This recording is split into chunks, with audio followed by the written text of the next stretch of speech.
Andrea, No, porque hay mucha gente que habla sin saber. sí, absolutamente, absolutamente. Queremos darte la bienvenida formal, Marta. Muchas gracias por haber aceptado estar en este espacio para aeronavegantes. En este mes que nosotros estamos rescatando, que es el mes de la mujer, no quisimos quedarnos con un día nada más, entendemos que es todo el año, pero tomamos el día para rescatar el mes y de esa manera convocar a mujeres potentes, exitosas, que nos refuerzan en la búsqueda de poder encontrar un espacio más allá del género, y realmente para nosotros es un placer y un honor tenerte con nosotros. Muchas gracias por haber aceptado Bueno, generosamente esta invitación. un gusto para mí, y creo que lo que nos caracteriza a todos es la resiliencia, ¿no? Porque además de ser fuertes tenemos que ser resilientes para, bueno, Sí. para persistir, para llegar, para mantenernos, y para, viste, los embates de la vida, ¿no? De nuestras dos vidas, Sí. la de mamá, la de familia y la de, bueno, donde uno trabaje. Sí, absolutamente. Eso es uno de los temas que en las charlas anteriores, que tuvimos un par, con las expositoras que estuvieron, que fue Isela Constantini y también Luz Molina, que ella es controladora de tránsito aéreo y estuvo en el accidente del Chapecoense. Una de las cosas que remarcábamos era la necesidad de darle lugar a la resiliencia. Si bien todos somos resilientes o podemos serlo, darnos el lugar y la posibilidad. Y el COVID nos empujó, o la pandemia nos empujó a buscar en nosotros esa fuerza para poder transformar. Nosotros dejamos de volar, fíjate nuestra situación, de estar en el aire a quedarnos en tierra durante casi todo un año, muy poquitos vuelos esporádicos, y en función de eso, bueno, se generó un espacio que fue de encuentro a través de esta plataforma que para muchos de nosotros fue nueva, y empezamos a trabajar la resiliencia desde ahí, bueno, transformando y encontrando formas y posibilidades para estar mejor a partir de profesionales también que nos fueran apuntalando.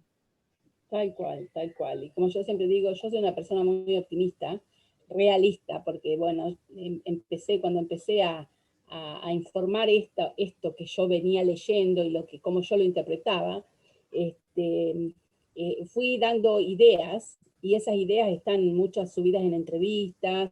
Luego abrí la página del Instagram, nada más que para informar, y mi hermana Claudia, ella es licenciada en comunicación y que es la que me empezó a guiar al principio, ¿no? Tenés que decirlo, tenés que hacer un Zoom, tenés que hacer un video, tenés que contarlo. Ella dice, todo lo que vos has ido diciendo se ha ido cumpliendo. Y entonces es como que, bueno, esas conferencias anteriores han sido son la biblioteca, ¿no? Es el museo histórico.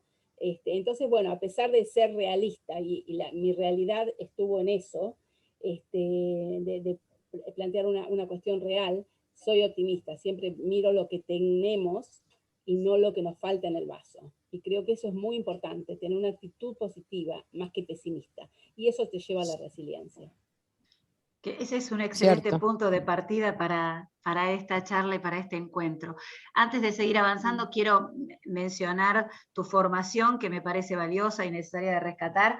Patóloga pediátrica y perinatal, profesora de la Universidad de Sheffield, jefe de servicio y directora clínica de farmacia, diagnóstico y genética del Hospital de Niños de Sheffield, ¿se dice así? Sheffield, en el Reino Unido, y además obtuviste un premio que se le da a muy pocas personas y que yo lo quiero mencionar porque a mí me parece tremendamente valioso, por todo lo que dijimos antes cuando iniciamos esta charla, que es el premio de miembro de la Orden del Imperio, que le otorga la reina a aquellas personas que hacen o tienen actividades destacadas dentro del Reino Unido. Contanos un poco de eso, por favor, que me parece también muy importante. Sí, bueno, claro. Es muy lindo, es un honor. La reina desde el año 1917, el rey Jorge, creó esto, que es la Orden del Imperio Británico, son 2 veces al año. Una es en el cumpleaños del soberano, que fue cuando me lo dieron a mí en junio, y la otra es hacia fin de año. Claro, uno sale nombrado y hay muchísimos voluntarios, gente que hace trabajos de caridad, profesionales, músicos, jugadores de fútbol, gente que se destaca en el deporte. Cuando alguien se destaca en algo, ¿no? Ya sea de trabajo voluntario, etcétera. Y bueno, fue muy lindo. A mí me llamaron por teléfono en el mes de mayo y me dijeron que mi nombre estaba para la lista de honor de cumpleaños en junio, pero que no podía decir nada, porque yo pegué un grito. Me acuerdo que era un día de la mañana, estaba en casa y pegué un grito porque imagínate la sorpresa. Me llamaban de la oficina de gobierno británico. Y bueno, no podía decir nada porque eso el Palacio lo hacía oficial. Y lo hicieron oficial recién en el mes de octubre. Y yo no dije nada, así que hasta el mes de octubre... ¿Cómo pudiste trabajar? Sí, Eso sí que es trabajar la ansiedad. sí, bueno, viste, con la pandemia me había olvidado. Así que estaba de vacaciones en Escocia, unos días, en el 10 de octubre creo que era, y recibo un llamado, y yo ni sabía que lo iban a hacer público, cuándo, ni nada. Recibo un llamado y yo estaba, eran como las 10 de la mañana, era un día sábado, estaba acostada en mi cama, y bueno, en Escocia, en Edimburgo, y dice, me llamaba el director del hospital. Y yo digo, ¿qué pasa? John Somers. Y me dijo, no, te quiero felicitar por el OBE, que es eso, la Orden del British Empire. Y bueno, ya había salido publicado y me dijo, ¿cómo no nos dijiste nada? Podríamos haber preparado ¿no? una notificación, tener preparado algo de tu vida y demás. Así que bueno, no le dije nada porque no podía decir, por lo menos saben que cumplo la palabra, ¿no? Que no es poco, te Así que digo. fue muy lindo y es por Claro. mi trabajo en el campo de la investigación de la muerte súbita. Bueno, que es una tragedia, porque es la primera causa de muerte en la infancia y aún no sabemos por qué se... Terrible. Sí. Ese es un tema que la verdad que nos interesaría abordar también. Nosotros, desde la Prosecretaría de Salud, siempre trabajamos todo lo que tiene que ver con prevención, y me parece que es muy valioso que puedas hacer tu aporte desde todo tu conocimiento sobre este tema, porque por supuesto todas somos mamá, y bueno, esto puede suceder, o sea, por supuesto, a veces no se puede ni predecir. No, pero hay factores de riesgo que se pueden prevenir. De hecho, disminuir los factores de riesgo hace que se baje ha disminuido un 50% la incidencia en el Reino Unido, a pesar de las campañas de, por ejemplo, poner a dormir el bebé boca arriba, porque es un factor de riesgo. Sí, sí, sí. O sea que hay medidas preventivas entonces. Sí, hay medidas preventivas. Bueno, mira, en realidad, si querés que ya vayamos al tema de la muerte súbita, porque Sí, claro, es muy me parece difícil de que hablar de otras cosas cuando sí. está esto que es tan importante. Em, yo yo estaba en Argentina, vine acá en el año 2003, y en el año 2000, yo 2001, 2002, había estado trabajando, yo vivía en La Plata, trabajaba en el Hospital de Niños de La Plata, y colaborando en un proyecto de la Comisión de Salud, que era la investigación de la muerte súbita de lactantes. Así que yo con eso me había puesto a estudiar todos los protocolos sin saber que todo eso me iba, digamos, a ser de utilidad cuando yo me mudara al Reino Unido. En ese momento, en el Reino Unido, la muerte súbita de lactante la estudiaban los médicos forenses. Entonces, ¿qué pasaba? Que como no había causa de muerte, porque lo que es eso es, ¿qué es la muerte súbita lactante? Es cuando un bebé menor a un año, que está en aparente buen estado de salud, aparece muerto, generalmente es durante las primeras horas de la mañana, entonces cuando los padres lo descubren está fallecido, pero puede haber sido también alguna vez una muerte que se ha visto, ¿no? Que el bebé colapsa y bueno, y una muerte súbita durante el día, pero no es lo habitual es durante la noche. Y que luego de hacer una investigación exhaustiva, no se encuentra cuál es la causa de la muerte. Es decir, se hace una autopsia y no encuentran, no es una infección, no es una malformación congénita, no es maltrato, pero bueno, el bebé está fallecido. Entonces se habla de que en realidad es un bebé que tiene ciertos vulnerabilidades que están en su constitución genética, que tiene una edad de desarrollo particular, porque generalmente es de los 4 a los 6 meses, generalmente es varones, y que está expuesto a factores de riesgo. ¿Cuáles son los factores de riesgo? Los factores de riesgo puede ser el estar durmiendo boca abajo, puede ser la mamá que fuma durante el embarazo o después, puede ser que está la habitación muy calefaccionada, Iba a puede preguntar ser que ha justo eso. quedado en una situación que está durmiendo con los papás y Ah, está cubierto con frazadas de adultos y queda abajo de la almohada o queda muy expuesto a un gran calor corporal por el adulto que está al lado, etcétera. Bueno, peor si el adulto está alcoholizado, con drogas, demás, ¿no? Pero hay factores de riesgo. Entonces, esa combinación, cuando a veces ayuda a que se produzca la muerte, es la combinación entonces de la genética del bebé, el y un estadio factor de externo. cardiovascular y los factores de riesgo. Entonces, lo único que podemos hacer ahora es eliminar los factores de riesgo, decir a la mamá no fume durante el embarazo, no tome alcohol durante el embarazo, no fume después, no duerma con su bebé, ponga a dormir al bebé boca arriba en la cuna, no cubierto por frazadas, la habitación no muy calefaccionada, en el cuarto de los papás hasta que hasta que el bebé tiene 6 meses, no que vaya a dormir solo cuando tiene menos de 6 meses, si puede tomar el pecho mejor, si puede, se le pueden poner el chupete y el bebé toma el chupete estando boca arriba mucho mejor, porque en realidad lo que se ve que podría ser en estos bebés, hay muchas causas, ¿no? Muchos caminos conducen a Roma. Mm. Puede ser una arritmia, que es un 8 o 10%, pero puede ser, ustedes son mamás y ustedes ven que cuando el bebé era chiquito, o cuando tenían un bebé de 4 a 6 meses, asumo que ya ninguno de ustedes tiene bebé de 4 a 6 meses, eh, eh, Nosotras ya estamos para ser abuelas, por lo menos bueno, Pata y yo. como yo, Pata y yo. sí, Ay, sí, Mercedes es abuela ya, está levantando el qué pulgar, la bien. verdad. Bueno, entonces el bebé por ahí deja de respirar. ¿A ustedes les parece que el bebé está en apnea, que dejó de respirar? Y bueno, eso puede pasar porque es natural en el bebé. Y se llama, cuando el bebé vuelve a hacer un gasping, vuelve a respirar, se llama autorresucitación. Es un reflejo natural que existe en los bebés. Si Ajá, ese reflejo falla y el bebé está boca abajo, el bebé no va a respirar y el bebé claro. puede no volver en sí mismo porque falla el reflejo de autorresucitación. Poniendo a dormir al bebé boca arriba, se evita que si falla ese reflejo en el niño, o sea, lo que uno hace es poniendo a dormir al bebé boca arriba es que si el bebé es vulnerable, que nadie sabe cuáles son los bebés vulnerables por la genética, y Claro, falla el reflejo, el bebé está boca arriba. ¿Sí? Y como claro. hay muchas cositas así que llevan, justamente estoy dando yo iba a estar en Malasia estos 2 días dando un Tenías que curso. estar hablando de esto. Sí, sí, hablando de todo esto. Así que bueno, ya es la tercera vez ya 2 veces me han invitado a Malasia, 2 o 3 veces. Y esta es iba a ir este fin de semana, pero bueno, voy a dar las conferencias virtuales. Y justamente voy a hablar de todo esto, ¿no? A los patólogos pediatras y forenses de Malasia. Entonces, cuando yo llegué acá en el año 2003, justo había cambiado la ley. Estas autopsias las hacían los forenses, como en Argentina son los médicos de policía, ¿no es cierto? Ajá, Les interesa el crimen, les interesan bueno, la sangre, los asesinatos y demás. Entonces estas autopsias de pobres bebés que no encontraban nada, no le daban mucha atención.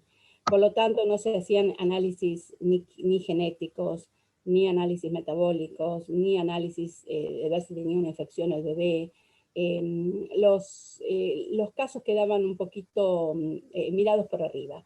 Pero claro. lo peor de todo es que sucedió que había un pediatra que en el año 2000 decía, la muerte de un bebé es una tragedia, la muerte de dos en la misma familia es sospechoso y el tercero es un asesinato.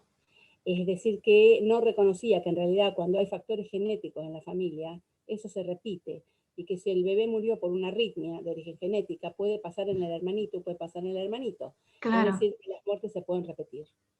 Ay, Entonces se pueden mandaron a la repetir. cárcel, claro, Claro. mandaron a la cárcel a 3 mamás. Una era una abogada y otras 2 eran mamás que no tenían una profesión, pero que eran mamás, que fueron a la cárcel por la muerte de más de un bebé. Pero no había evidencia, la evidencia era la evidencia de un médico que De decía un forense que hacía un acta donde que no había una investigación. era pediatra, que era el pediatra que asesoraba. Entonces, bueno, a este médico le sacaron la matrícula, pero ahí se hizo, lo que tienen los británicos es que hacen una revisión de todo. ellos van a las fuentes y revisan. Vos fíjate con lo mismo de la pandemia. La Sí. primera vez se hizo muy mal, la segunda vez se aprendió Sí. y se mejoró.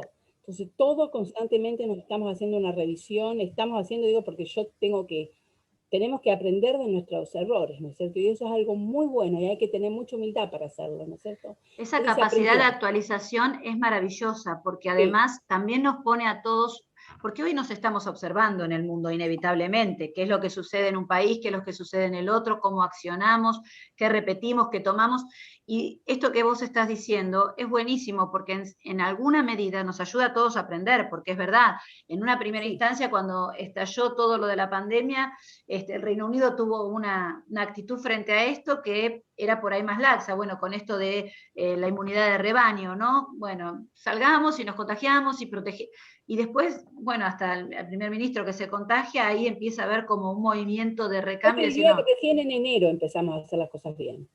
mira, Recién en enero, mirá vos cuántos meses. casi Y un te año, puedo, sí, y te puedo contar mi lectura de esto, ¿no?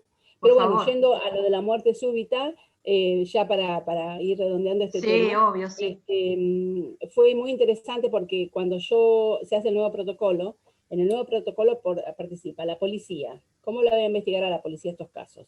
Participa la ambulancia. El bebé antes se moría, iba directamente, aparecía en la casa, lo llamaban ambulancia, el bebé estaba muerto, lo llevan directamente a la morgue. Para los padres era un shock. Imagínate el bebé que para ellos estaba vivo, o sea, no te cae la moneda, ¿no es cierto? De Exacto. que la ficha, como decimos en Argentina, de que el bebé estaba fallecido y lo llevaban directamente a la morgue. Entonces ahora no, ahora el bebé está fallecido, se lleva a el servicio de guardia. Ahí lo Ajá. revisa un pediatra, ve si el niño tiene lesiones de maltrato o no. Le pregunta a los papás, bueno, cuáles son las circunstancias, tratando de hacer un análisis rápido del caso. Se le informa a la fiscalía, que se llama coroner, y si no hay sospecha de abuso ni de maltrato ni nada, no va a autopsia forense, sino que va a la autopsia que la hacen ahora los médicos de los hospitales, o sea, los patólogos pediatras. Solamente los patólogos pediatras hacemos las autopsias. Y nosotros, cuando yo llegué, se hacían 24 de estas autopsias. Y ahora hacemos unas 130 al año. Hacemos para una gran zona. Sí, y tenemos un porcentaje de encontrar de qué falleció el bebé, es decir, cuando el bebé muere y no se sabe, es la muerte súbita cuando no encuentras nada, ¿no? Y reúne ciertas características. Pero encontramos la causa de muerte por lo menos en un 50%. Y muchas veces es algo genético. Yo siempre me acuerdo de una nena que era sorda, 4 años, y cayó muerta estaba en un almacén con el hermano, y se murió en los brazos del hermano. Entonces, bueno, viene autopsia de ese tipo, de muerte súbita, y no tenía nada la nena. Yo no le encontré nada, pero conmigo estaba haciendo una pasantía una médica genetista, que ahora, bueno, somos amigas, ¿no? En eso fue en el año 2005. Y ella me dijo, Emma se llama mi colega, residente, y me dijo, mirá que hay un síndrome XX que se asocia a sordera con arritmias. Jarvel-Nielsen se llama el síndrome, Jarvel-Nielsen. Bueno, le mandé a hacer el análisis genético, lo refería a la familia al genetista. Y el genetista le hizo el estudio de los tejidos que nosotros teníamos de la nena y encontró que tenía la mutación de ese síndrome Jarvel-Nielsen. Entonces, con eso estudiaron a la familia. Y el 50% de la familia tenía la mutación. Es decir, prevenimos la fallecimiento. Tremendo hallazgo. Y bueno, como esto mucho, pero ese interés, porque ¿qué es la patología? Es el estudio de las enfermedades. Sí. Entonces, esto de llegar hasta el fondo, estudiando la enfermedad que llevó a esa muerte, esa nena, porque no encontramos nada, pero no quiere decir que no tenía nada. Claro, No exacto. encontramos nada porque no había nada, no había una infección, no había una malformación, no había una No había nada en causa lo macro, en lo en lo visible. macroscópico o en Ah, todos los estudios que le hicimos, claro. pero sí la causa estaba en lo molecular y específicamente en esta arritmia, ¿no? Los genes de la arritmia que producen entre un 6 y un 9% de las causas de muerte súbita. Así que bueno, de esa manera nos hemos convertido en un centro de referencia. Bueno, yo después escribí un libro sobre la muerte súbita. Este libro salió publicado hace un año más o menos, 2 años ya, con una colega de Argentina que también vive acá en Londres, y dos y una profesora de Estados Unidos, una pediatra experta en esto, y yo decidí donarle mis royalties, o sea, ¿cómo se llaman las Tus royalties? honorarios, Los honorarios, sí, sí, lo que tus paga beneficios. sí, no podía yo ganar con eso, así que se lo doné a una fundación de padres que se dedican a cuyo hijo falleció de muerte súbita, y ellos crearon una fundación en Estados Unidos, están en Seattle, y bueno, yo tengo contactos con él, nos conocemos personalmente y demás, y les doné los honorarios, y como yo lo hice, lo donaron los otros 2 colegas. Así que bueno, va a ellos, y esta persona, vos fíjate, como yo siempre pienso, el mundo es, nuestra vida, transitamos la vida como un rompecabezas, ¿no? Uno mueve una pieza y se abren puertas, y el camino se abre para un lado, y se podría haber abierto hacia otro lado si hubiera abierto otras puertas, ¿no es cierto? Hubiera movido otra pieza. Exacto. Y este señor, que se llama Khan, es el apellido de él,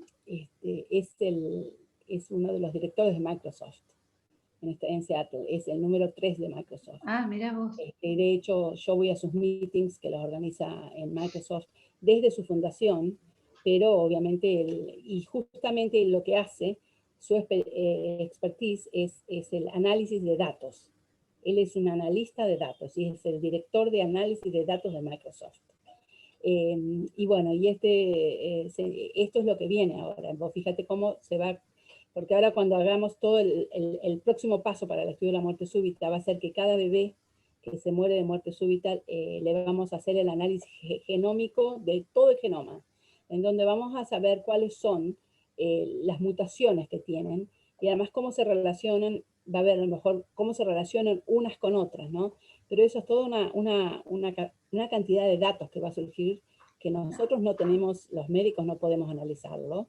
¿A quién necesitamos? Alguien que haga análisis de Alguien datos. que lo haga, Así claramente. que John Khan, que es amigo, papá de un bebé que falleció de muerte súbita, y bueno, que nos hemos vinculado a raíz de todo esto.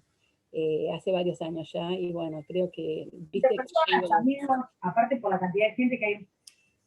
Ahí, porfis, el audio, Daniel, apagate tu micrófono que estoy tratando de hacerlo y no lo estoy pudiendo conseguir. Gracias, ahí está. Así que bueno, eso es, fue todo el momento justo, digamos, y ahí además en ese panel participan los pediatras, participan, bueno, los patólogos, los radiólogos. El bebé cuando fallece, ya te digo, no va a la morgue, viene al hospital, entra por la emergencia al hospital, aunque ya esté fallecido, de ahí va a la morgue, allí lo recibimos, tenemos una salita para los papás, con una cunita que realmente no parece una morgue, lo llamamos la salita rosa.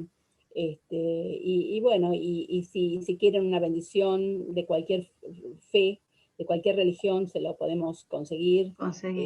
Le hacemos la autopsia, hablamos con los papás, y yo ahí me doy cuenta que los papás hablan en presente, nunca dicen mi hijo en pasado, siempre hablan en presente. Es una tragedia muy fuerte. Y bueno, y luego de que yo hago la autopsia, que pido todos los análisis, qué sé yo, desde resonancia magnética, análisis genético, microscopía electrónica, lo que yo necesite, lo hago todo en el hospital. Es decir, que mi paciente, que es el bebé fallecido, tiene la misma calidad de atención para el diagnóstico que un bebé que está vivo. Sí, y bueno, y luego al final hacemos un ateneo, con el médico del bebé, el pediatra del hospital que se ocupa de la muerte súbita, yo o quien haya hecho la autopsia, y bueno, tratamos de encontrar respuestas, de ver qué aprendimos, de ver qué apoyo le damos a la familia en todo momento está informada, la familia va a recibir el informe de parte del pediatra, y bueno, y eso es muy, si bien es todo muy triste, pero el hecho de darle a los papás una respuesta ayuda muchísimo a calmar la ansiedad. Y bueno, ellos están en la crisis y uno trata de calmarles la ansiedad. Y yo me doy cuenta que siempre lo que preguntan es, ¿sufrió? ¿Podría haber hecho algo que no hice? Es mi responsabilidad. Entonces uno le saca las culpas de encima. Y yo Claro, creo que de alguna manera eso hizo que cuando yo enfrentara esto de la pandemia, lo empecé con la misma actitud, ¿no? Con esa, fue todo un proceso para mí de crecimiento y de aprendizaje. Entonces eso es saber que la información tiene que ser verdadera, aunque duela, tiene que ser transparente, tenemos que decir cuando uno no sabe, no lo sé, y bueno, y tenemos que hablar sin compromisos políticos. Yo traté nunca de mezclarme con la política porque no va la política con la ciencia, esto es ciencia. Y creo que, bueno, de alguna manera esa fue mi actitud, y hablar con firmeza como cuando les hablo a los papás, y tratando de quitar culpas, ¿no? Porque como yo claro. digo, la humanidad lo ha hecho mal, pero creo que nos tenemos que perdonar, porque nadie había vivido una pandemia. Ay, Marta, ¿sabes qué? Me moviliza por diferentes lugares escucharte. Por un lado, quiero rescatar todo lo que hablaste sobre este trabajo que haces, que pudiste instalar en el Reino Unido, porque fue el lugar que se ve que estaba destinado para que lo trabajaras, para poder explorarlo y a partir de ahí brindarlo al mundo, ¿no?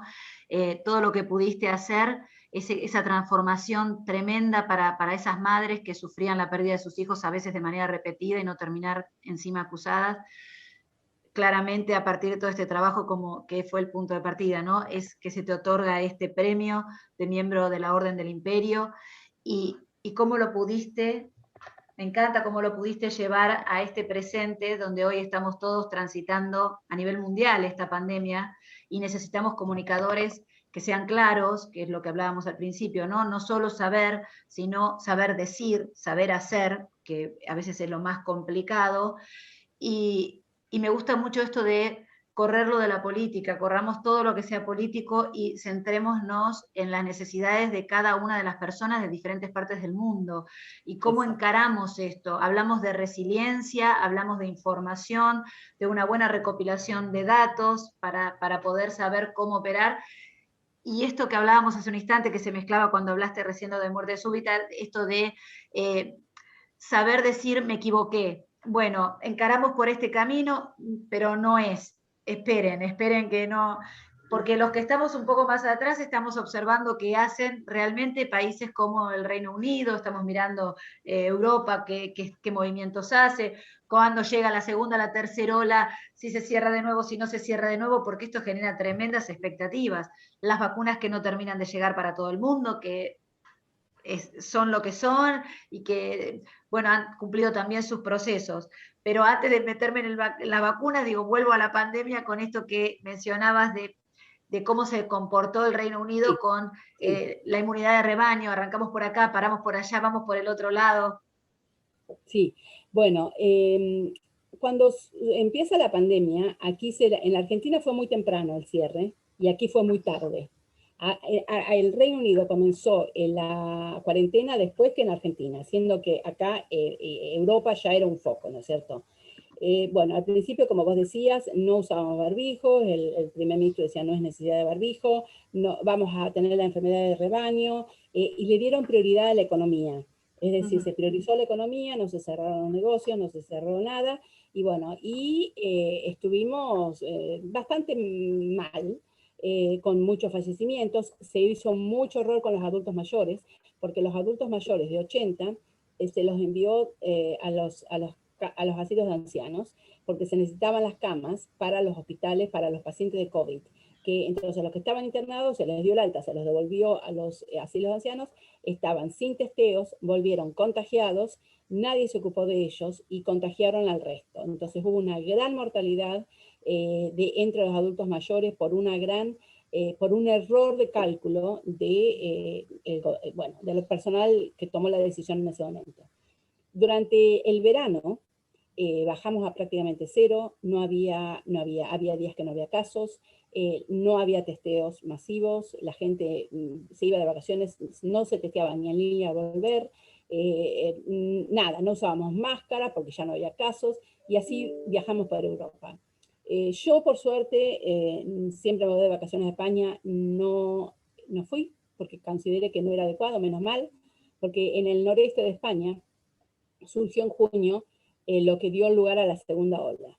Entonces surge en el noreste de España y de ahí va a distintos lugares de Europa, siendo la gente que ha ido de vacaciones ahí. Con esa nueva variante, que no es la de enero, no es la última, surge la segunda ola en toda Europa, también en el Reino Unido, en el mes de septiembre. Exactamente en septiembre empiezan a subir los casos, luego se ve que es con respecto a ese caso del mes de junio, y en el mes de noviembre empiezan a ver que había muchos casos en la zona de Kent. La zona de Kent es la zona del sureste del Reino Unido, es una zona muy afluente, y es una zona donde vive gente que se va a jubilar, se jubila y se va a vivir de esa zona porque tiene más sol, tienen playa, es linda. Entonces, como empezaron a haber muchos casos ahí, dijeron, bueno, esto es porque ha llegado tarde la segunda ola, porque esta gente es gente mayor que se cuida. Por lo tanto, llegó tarde. Pero en realidad empezaron a ver que no era así. Había surgido una nueva variante, que es la variante Kent, la variante británica, también se la llama B117, que había surgido exactamente en una muestra procesada el día 20 o tomada el día 20 de septiembre en un adulto mayor que había peleado mucho tiempo el virus y que había dado la origen a esta nueva variante y había contagiado así a muchas personas. Esta variante estaba identificada ya en diciembre, y ya en diciembre era un alto porcentaje de los casos, pero menos del 50%. ¿Qué pasa en enero? En enero, esa variante, siempre que hay una variante que es más contagiosa, era hasta un 50-70% más contagiosa que las anteriores. Esa variante pasa a ser la variante prevalente. Entonces ya en enero, febrero, era el 98% de los casos era la variante de Kent. Al principio se dijo que no era más mortal, pero ahora se sabe que es un poco más mortal. Antes producía 2,5 cada 1000 pacientes por mortalidad y ahora es 4,1. Pero eso no es significativo. Lo que sí es significativo es 50-70% más de contagiosidad. Ahora, el 8 de enero, el gobierno toma la decisión de volver a cuarentena estricta y de comenzar un plan masivo de vacunación. Y acá se notó, y de hacer testeos masivos. Y a mí esto me gusta porque en mis redes, que son @drmarcacohen, ahí yo siempre, con mi hermana comunicadora social, para poner un título de cómo decir qué es lo más importante, qué es lo más importante. Y mi hermana me dice pilares, los 3 pilares. ¿Cuáles son los 3 pilares? Y siempre lo digo en mis redes. ¿Cuáles son los 3 pilares? Y esto lo digo desde el principio. Los 3 pilares para combatir la pandemia son la responsabilidad individual, el mantener el uso del barbijo, el distanciamiento social, la higiene de manos, con una gran aceptación social. Es decir, yo antes decía la responsabilidad individual, pero ahora digo es una responsabilidad individual con la aceptación social, porque si no la aceptamos la mayoría, no funciona. Segundo es los testeos masivos. Es decir, tenemos que estar haciendo por lo menos 500.000 de test diarios. Tenemos que testear a todos. Tenemos que testear sistemáticamente a los chicos que van a la escuela, como ahora se están testeando.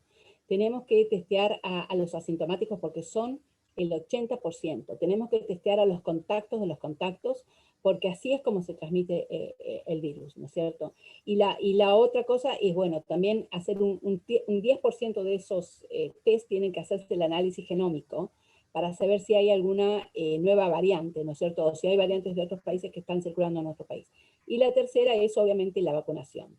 Pero la vacunación, o sea, es una cosa muy importante, pero al principio no había vacunas. O sea que, y había países como Vietnam, que habían manejado muy bien la pandemia, con muy pocos casos, porque mantuvieron muy bien eso de la responsabilidad individual y la aceptación masiva. Países como China, donde surgió el coronavirus, se terminó el coronavirus.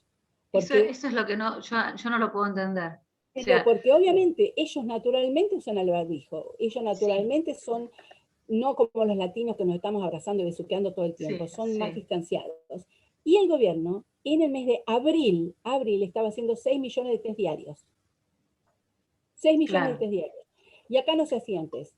Entonces, bueno, ahora sí, entonces ahora a partir el 8 de abril, bueno, en realidad el 30 de diciembre cuando se Se aprueba la vacuna, se dice, bueno, vamos a probar la vacuna va a ser con una dosis separada la segunda por 3 meses, hasta 3 meses, porque no hay vacunas para todos, entonces vamos a privilegiar vacunar a los que más podamos con una dosis.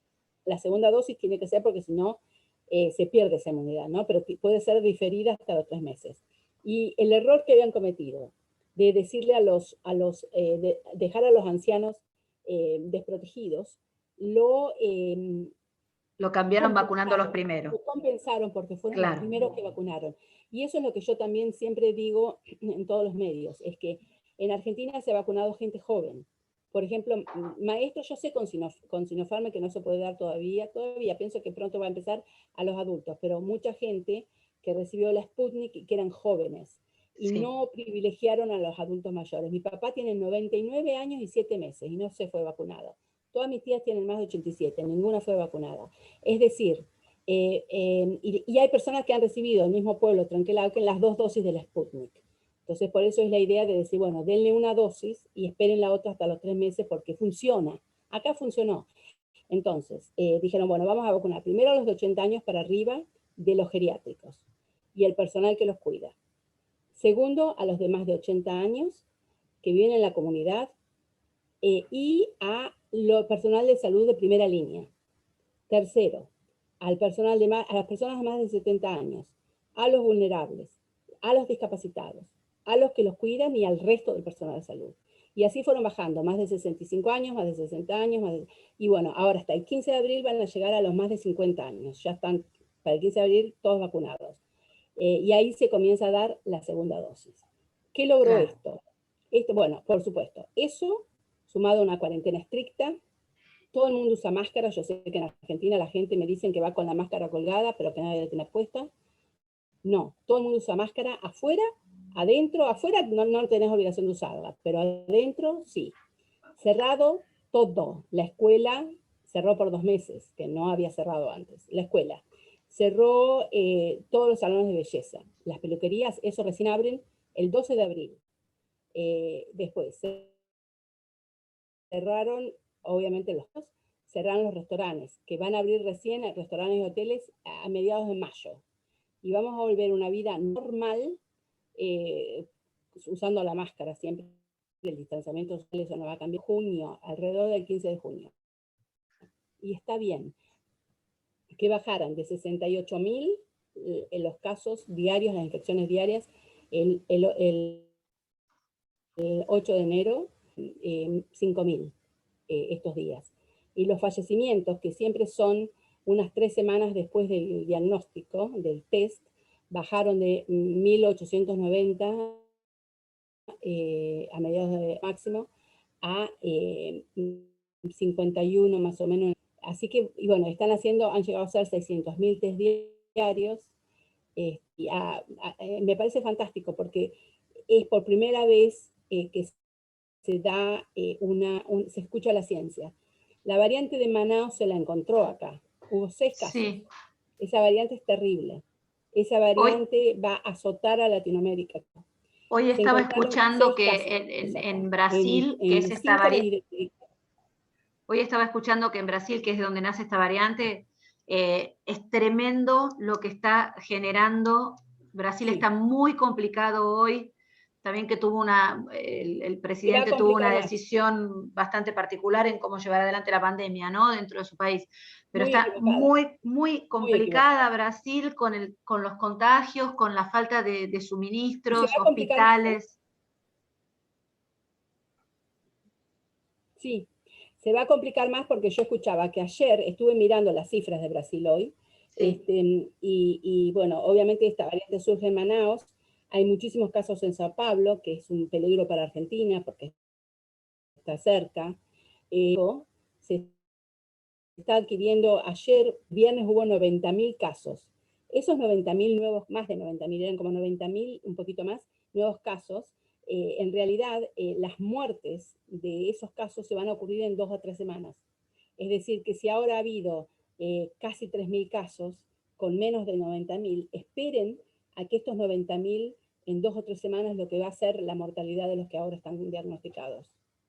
y las salas de terapia están al 93% De ocupación. de saturación. Sí, sí. Así que realmente no es tristísimo, y eso es un ejemplo de un país que manejó la pandemia con la política y sin la ciencia.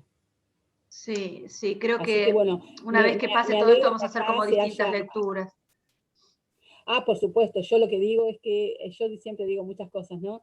Pero una cosa que digo, por ejemplo, es la pandemia sacó lo mejor de muchos y lo peor de pocos. Yo creo que esto es algo lindo de todos nosotros, el compartir esto para darnos ayuda unos a otros, para Sí, fortalecernos, para hacernos más resilientes, para transmitir los conocimientos y decir, hay un futuro, o sea, no es que se termina todo, hay un futuro, pero también sacó lo peor de algunos como este presidente, ¿no? Que realmente, bueno, sin palabras. Pero sí, luego de que termine la pandemia, yo creo que el mundo tiene que aprender primero que la Organización Mundial de la Salud, que para mí no estuvo a la altura de las circunstancias, tiene que tener un plan de pandemias en donde tiene que haber un plan, en donde decir, bueno, primero tiene que haber monitoreos, porque lo que pasó con este SARS-CoV-2 en Wuhan, que fue una sorpresa para todos, quiere decir que no se estaba monitoreando. En claro. primer lugar, tiene que haber monitoreos epidemiológicos constantes. En segundo lugar, tiene que haber un plan de comunicación. ¿Cómo se le va a informar a la población? Y tiene que haber además unos estándares que tienen que ser los mismos para todos los países y las regiones. Bueno, para eso tiene que haber acuerdo entre los países y las regiones, ¿no? Claro, En desde donde ya. el país A hacía una cosa y el país Z hacía otra cosa. O sea que había un clash, ¿no? Un choque de cuál es la comunicación y cuál es la política que se va a seguir. Otra cosa es que tienen que invertir en tecnologías para la salud, tienen que invertir en salud pública, porque esto no lo manejó la salud privada, esto lo llevó adelante la salud pública de cada uno de los países, no las empresas privadas que tienen, Correcto. o sea, que realmente están para ganar, no Sí, para sí. invertir, ¿no es cierto? Sí. Y la otra cosa es que los gobiernos tienen que invertir más en educación, pero no en educación universitaria, en educación primaria y secundaria, para que la gente pueda entender lo que es un mensaje y llevarlo adelante con esa responsabilidad individual que pasa cuando uno tiene educación. Y ya te digo, no es la educación universitaria, es la educación de Sí, la sí. familia, es la educación de la escuela primaria y secundaria. Vos sabés que escuchándote, tomo así como muchas cosas que decís, ¿no? Con relación a la Organización Mundial de la Salud, que entró en una mirilla de observación tan grande que creo que esto licenció a algunos países o a algunos estados a descreer de lo que estaba diciendo, de lo que estaba proponiendo. Y eso, por un lado, digo, una vez que tengamos el diario del lunes, que haya pasado todo esto, es como para revisionar qué estamos haciendo, cómo lo estamos transmitiendo, que un país descree de lo que estamos tratando de informar, y entonces hay gente que se puede acostar en un lugar donde dice, esto no es real, lo están inventando, es todo mentira, que también han sonado fuertes esas campanas, esto todo es mentira. Nos van a poner un chip. Nos van a poner un chip, o bueno, las vacunas trajo también, por un lado, la maravilla de que en menos de un año se pueda desarrollar una vacuna, ¿no? que exista ese avance. Por supuesto, todavía, si bien están haciéndose las comprobaciones necesarias para ser aplicadas en la población, no deja de tener como un halo de duda de decir, bueno, a ver en 3 años si realmente era efectiva por todos los costados o dañaba por algún otro. No es que nos vaya a salir una tercera oreja, como algunos se proponían, pero convengamos que han generado miedo, donde se generaban, yo he leído y escuchado comentarios como que en los jóvenes trae infertilidad, o puede traer, bueno, estuvo una de las últimas vacunas, la AstraZeneca, creo que es la que tiene problemas o demostró problemas en la parte circulatoria con trombosis. Eso es la política. Mire, cuando me empezaron el primero, mira, acá hay un ministro de Argentina, que no voy a decir el nombre, que siempre me whatsappea diciéndome, y me dijo, Marta, ¿qué sabes de esto?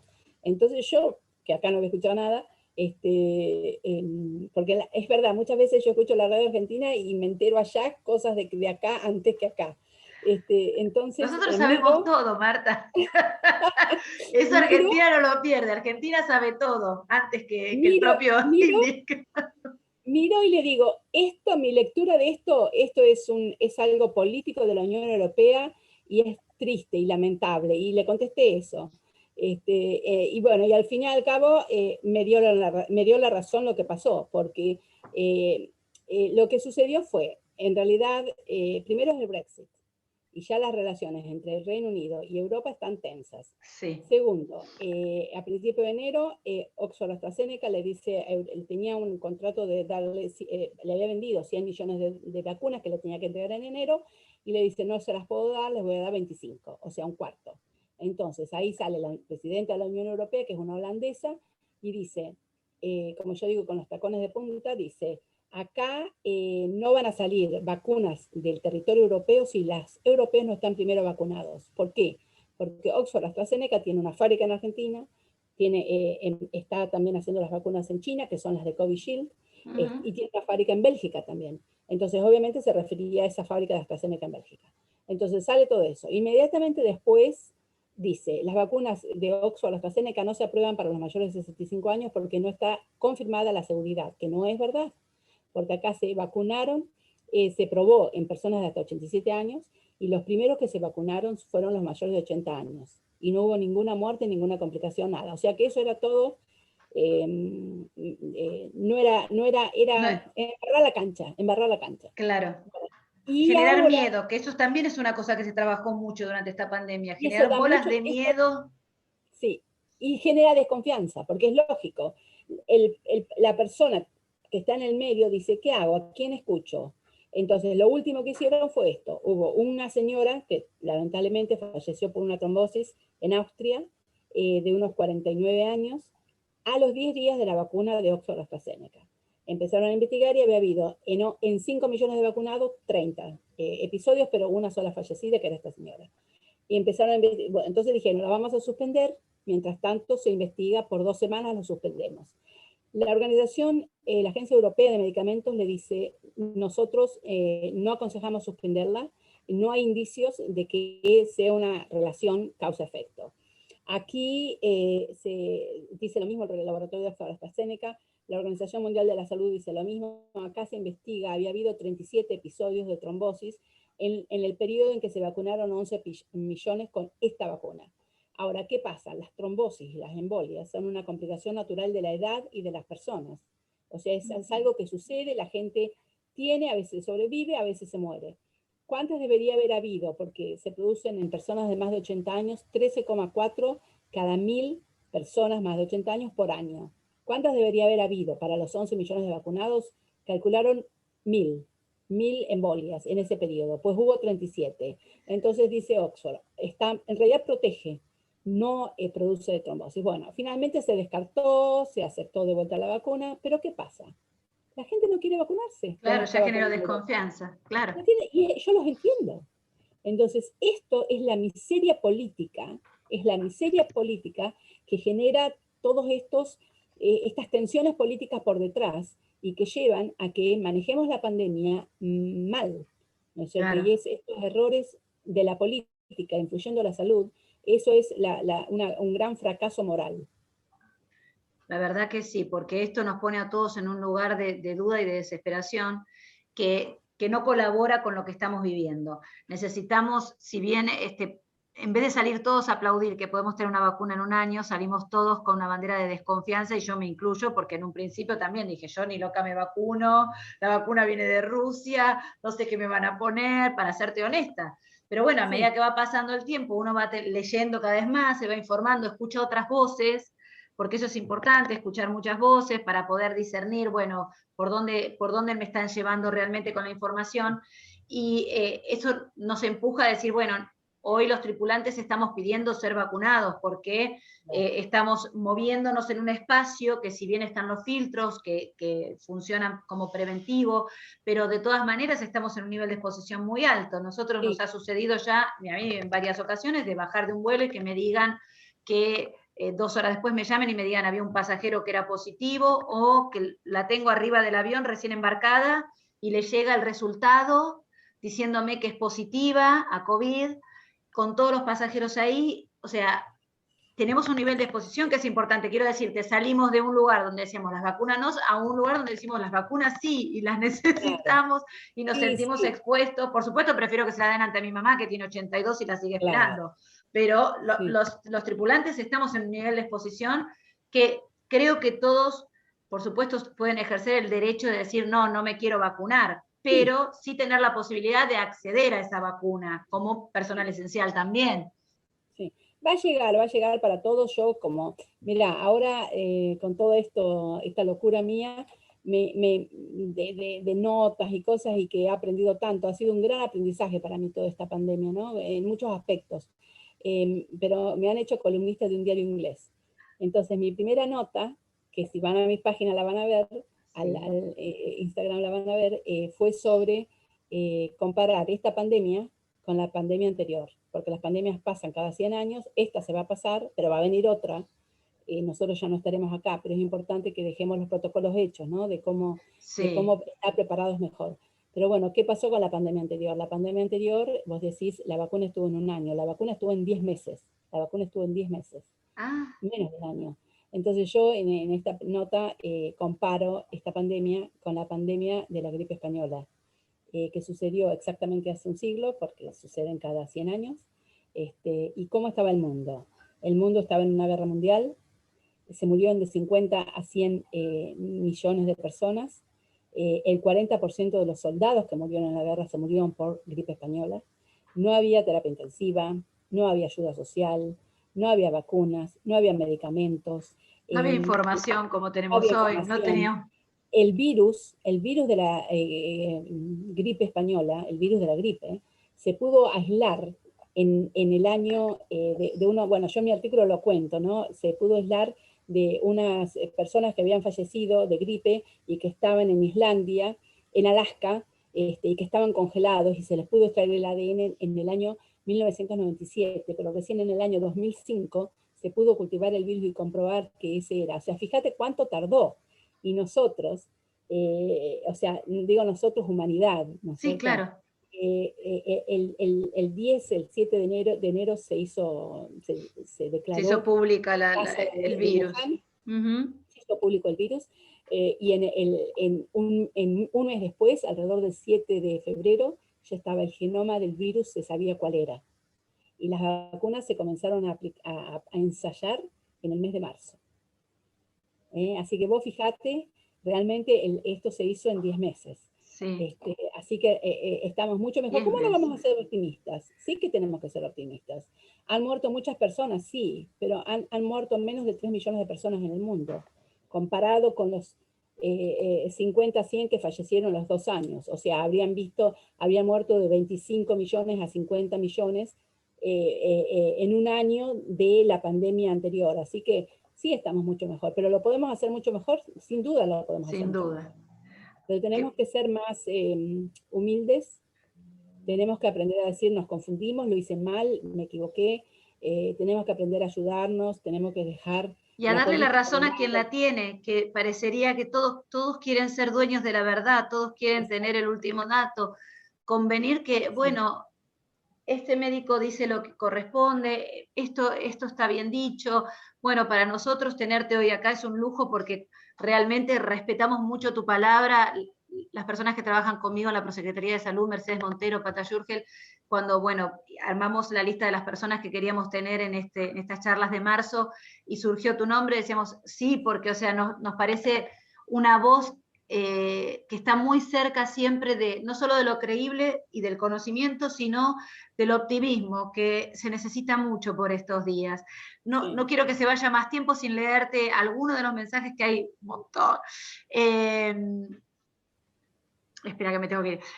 Bueno, esta pregunta me parece muy buena. Mira, volviendo a tu fuente, que es la muerte súbita, nos pregunta Roxana, ¿cómo estamos parados en Argentina respecto al protocolo de muerte súbita? Mirá, yo con Argentina he estado trabajando y trabajo mucho. De hecho, el viernes voy a dar una charla a los médicos forenses. Es la segunda o la tercera vez que me convocan. Voy mucho a Argentina a dar charlas sobre muerte súbita, pero no hay un protocolo nacional. Esto que hacemos de cómo trabajamos la muerte súbita en Sheffield es nacional, se trabaja en todos lados. O sea, yo cuando vine ya el protocolo se había diseñado y yo ayudé a ponerlo en marcha en mi zona. Correcto. Claro, pero en realidad, bueno, hicimos un congreso de muerte súbita, no lo pudimos hacer en Buenos Aires porque era muy difícil, pero lo pudimos hacer en Montevideo e invitar a toda la gente de Buenos Aires. El doctor Alejandro Jenic, que ya está jubilado del italiano, es una gran autoridad en muerte súbita y hay muchas autoridades de muerte súbita. Lo que falta es un protocolo nacional en donde se ponga en marcha cómo se van a investigar estas muertes. La capacidad científica está, la capacidad de los pediatras, de los patólogos, de los que hacen la microbiología está. Ellos en general conocen estos protocolos porque yo hace 15 años que cuando voy a Argentina siempre me invitan a dar charlas en distintos lugares, Tucumán, en Santa Cruz y demás, y voy, o ahora por online, es decir, que se sabe. Pero la realidad es, ¿se lleva adelante? No, no se lleva adelante. Lo siguen estudiando los médicos forenses. Los médicos forenses no miran bajo el microscopio, no son patólogos pediatras, es decir que si se pudiera hacer un protocolo nacional para investigar la muerte súbita de lactantes sería fantástico. La gente para hacerlo está. Falta solamente, bueno, la idea de ponerlo en práctica y de decir, bueno, lo vamos a llevar adelante y va a ser un protocolo nacional y todo el mundo va a tener acceso a la misma alta calidad de investigación. Gracias, qué lástima. Vuelvo al COVID con otras de las preguntas. ¿El COVID ataca el sistema nervioso central? Sí, bueno, el COVID, en realidad, el virus que se llama SARS-CoV-2 ingresa al organismo a través de unos receptores que se llaman receptores de la enzima convertidora angiotensina 2, ACE2, que están en las bocas, en la mucosa nasal, en la mucosa oral, en los ojos, pero una vez que ingresa, puede tomar distintas vías. Algunas variantes van a producir más síntomas abdominales, otros van a producir más síntomas pulmonares, otros pueden producir síntomas cardiovasculares neurológicos, pero va a depender de la variante, va a depender del el estado de salud de esa persona. Si esa persona, por eso los adultos, produce una enfermedad respiratoria en general. Pero ¿qué pasa con los niños o las personas más jóvenes? Esa persona más joven en general se va a tomar los receptores de esta enzima convertidora en los vasos sanguíneos. Puede afectar el corazón y producir un infarto, puede ir al cerebro y producir una encefalitis, puede ligarse, porque estos receptores están por todos lados. Puede, si la persona está embarazada, pasar por la placenta. Esta semana estamos presentando un artículo, bueno, varios casos, incluso uno de Argentina que me mandaron en consulta, en donde demostramos con microscopía electrónica el pasaje del virus de la mamá al bebé a través de la placenta. Y en el bebé puede no producirle nada o puede producir la muestra intrauterina de ese bebé. Es decir, que sí, puede afectar el sistema nervioso, sí.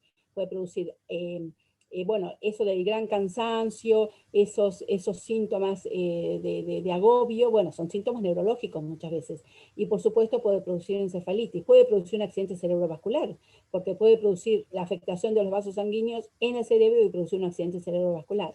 ¿Eso durante la patología, mientras uno cursa la enfermedad, sí, o una vez que pasó la enfermedad? Bueno, es diferente. Como consecuencia, digo. En los adultos es generalmente durante la enfermedad, pero en los niños se produce algo muy dramático, que por suerte es raro, pero que ha sido más común con esta nueva variante, porque como es más contagiosa, también contagia más a niños. Como los niños tienen un sistema todos sanos, no tienen problemas pulmonares, cardiovasculares ni nada, y tienen una gran respuesta inmunitaria, reaccionan con una gran antiinflamación. Reaccionan produciendo muchas sustancias antiinflamatorias que se producen entre 2 a 3 semanas luego de que el niño ha tenido la infección, que ha sido generalmente asintomática, y produce un shock en el niño. Los niños entran en un colapso cardiovascular, entran como si fuera un shock y tienen una alta mortalidad. Y bueno, eso se llama síndrome multisistémico inflamatorio temporalmente asociado al COVID, temporalmente porque es 2 o 3 semanas después. Pero lo que quería comentar es que lo que viene ahora, después del COVID, es que un 30% de las personas que han tenido COVID, a veces de manera poco sintomática, quedan con secuelas. Esas secuelas pueden durar varios meses. Esas secuelas pueden ser cansancio, agotamiento, sueño, dificultad respiratoria, y puede durar mucho tiempo. Entonces es importante que los hospitales desarrollen clínicas de post-COVID, que se llama COVID prolongado. Y eso es lo que estamos haciendo acá. Estamos pensando cómo vamos a planear el desarrollo de eso. Sumado a eso, va a haber muchísimos problemas psicológicos que hay que pensar para el futuro.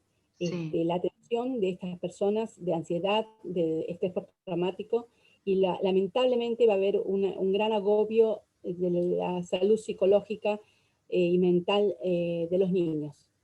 Sobre todo los más pequeñitos que necesitan el contacto humano. Sí. Hemos visto un alto número de suicidios. Yo he tenido muchos chicos de 15 años, 16, 18 suicidados, muchas mujeres, muchas chicas adolescentes, y todo durante la etapa de COVID. Porque Este es un tema, te digo, los adolescentes. Yo tengo hijos de 21 y 18 años, y mi hijo de 18, durante todo el año de la pandemia, no salió a la puerta. No salió a la puerta. Todo lo hacía de manera virtual. Hoy, por suerte, yo agradezco que va al colegio, se reincorporó, tiene relación con su amigo, pero fue un año muy difícil. Sí. Y esto va a quedar, esto va a quedar. Las secuelas mentales de la humanidad va a ser algo que sí, porque afecta, yo creo que no es por edad, o sea, creo que en cada franja de edad la ansiedad es diferente, ¿no? Sí. Pero creo que nos ha afectado a todos de una manera en particular, digo, a los adultos mayores también, el hecho de estar encerrados en sus casas, de no poder salir, ha sido tremendo, porque por ahí el único contacto que tenían era una vez al mes yendo a los bailes de jubilados, y no lo pueden hacer. Entonces, estas restricciones, creo que una vez que todo esto pase, y Dios quiera que sea prontamente, va a haber mucho trabajo para hacer a nivel salud mental, sí, acuerdo con vos, sí. Y para eso hay que invertir en salud, ¿no es cierto? Además. Volvemos a lo mismo. Como un tema que es recurrente. No te quiero agobiar mucho más, pero te quiero preguntar esta pregunta que está acá, que me parece que es valiosa, que es: ¿cuánto se está investigando sobre tratamiento? Porque siempre estamos hablando de la vacuna como método preventivo o evasivo en alguna medida, y de tratamiento. Se está investigando mucho, obviamente el tratamiento no es lo mío es una especialidad diagnóstica lo que yo hago, pero se está investigando mucho. Ustedes, como ya saben, la ivermectina finalmente demostró... Te iba a preguntar justo por eso, porque ayer salió un comunicado como que estaba aprobada. Sí, en Europa también, o sea, yo esto lo vengo siguiendo hace tiempo, pero lo que sí es importante que la ivermectina en etapas iniciales de la enfermedad, si uno le da ivermectina cuando la persona ya está en terapia intensiva ventilada, no tiene ningún resultado. Lo mismo pasa con el plasma de pacientes recuperados, o con el equino que se aprobó en Argentina. Eso tiene que ser al principio, no en etapas avanzadas. En etapas más avanzadas sí se han hecho otros tratamientos, ha disminuido mucho la mortalidad. Se ha también aprendido que al principio todos los pacientes que necesitaban rápidamente se los ponía en terapia intensiva con ventilación mecánica, y ahora no, porque la ventilación mecánica, como este virus ingresa por el alvéolo pulmonar, donde están estos receptores, la ventilación mecánica agrega un daño mayor al pulmón, y muchos de los pacientes ventilados realmente no pueden recuperarse. Entonces, lo que se está haciendo ahora es invertir y desarrollar tratamientos que permiten alargar el periodo de que en los pacientes graves necesitan ingreso a ventilación mecánica, y acortar la ventilación mecánica, porque esta de por sí degrada más al paciente, claro. Sí, pero le dio esta y ya lo liberamos. Claudio dice: doctora, trascendió en Inglaterra porque Argentina no ha efectuado una compra o acuerdo con el laboratorio Pfizer, que aquí no se diga. o sea, hay una información que acá no se diga, y después te hace un comentario extra y dice, de mi parte quiero que sepa que no solo Messi debe ser un orgullo para el país, usted lo es, doctora Cohen. Felicitaciones por su claridad profesional y sabiduría. Gracias. Bueno, un honor. Un honor. Para nosotros, el honor es ese. El honor es nuestro hoy, te quiero decir que es todo nuestro. Somos todos pasajeros temporales en este mundo, así que sí, absolutamente. tenemos que tomarlo de esa manera. Ojalá lleguemos todos a un destino común que sea próspero y nos enseñe.